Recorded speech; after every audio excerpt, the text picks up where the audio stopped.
right? Because we basically, all of us have a list in our head of the countries we know, and we've one or two words beside to describe the people in them, right? Because we're busy people, we can't have fully formed impressions of all the people in the world, right? So it narrows down to a couple of very common phrases all the time, right? My friend from California, you may wish to block your ears just for a tiny moment at this stage, right? I'll give you an example. If I said to you, Americans, what are they like as people? Americans are fat and stupid. Those are the two things. Every gig I do, fat and stupid. The French are arrogant and smelly. That's it.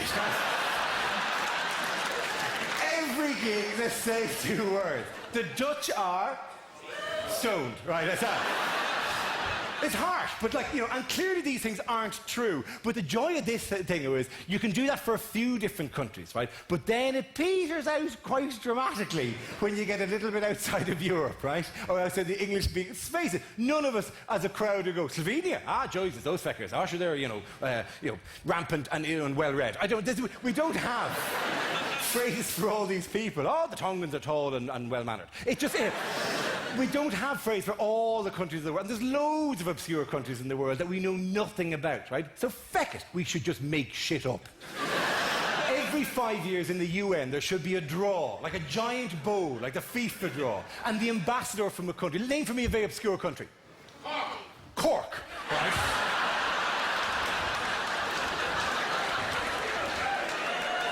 Terribly obscure country, not legally based in anything, by the way.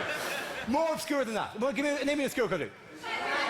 Swaziland, perfect example. The Swaziland ambassador has to walk down and rustles the paper up and holds it up, and it just says, shite at small talk.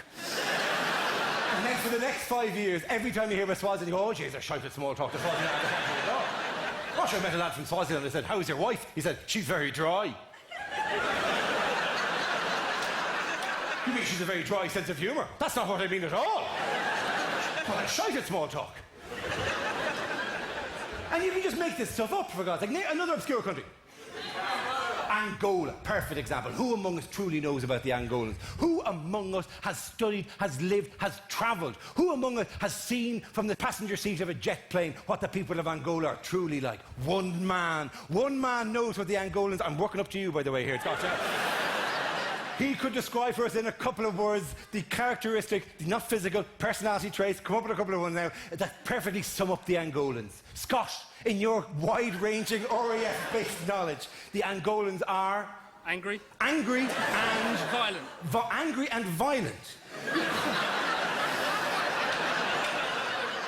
It's not a huge, broad spectrum of personality here.